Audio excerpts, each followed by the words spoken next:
45 feet in one direction. So they'll be standing there. States away from each other will be shifted 45 feet.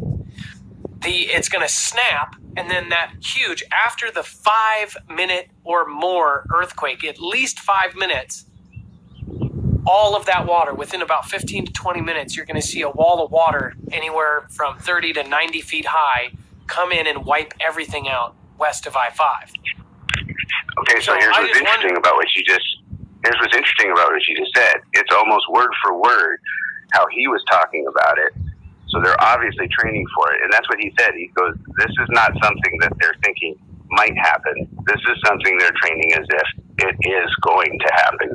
He even said that Kingsley is where they're planning on setting up at least his unit as the main base for when this goes down, because they feel it's going to be safe enough, inland enough from everything that's going on, because it's in Klamath Falls. And so I asked him about that. I said, the rumor is that everything west of I-5 is going to be gone. And he says, well, yes and no. It depends on where on I-5 you are. Like, we're isolated in a little valley, and there's mountains all around us and I-5 runs kind of right through the middle of town.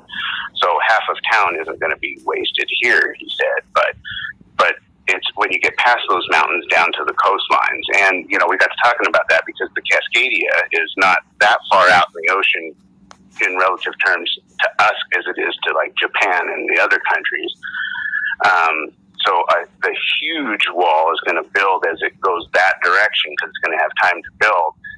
But what they're really worried about, and I know you've mentioned this before, is the wall's going to get pretty big coming to us, big enough that it's going to wipe out fairly far inland pretty much all of the coastal towns.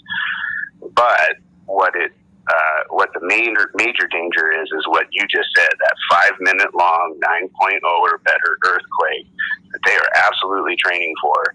And the fact that it's going to it's going to shake us even all the way in here into Medford.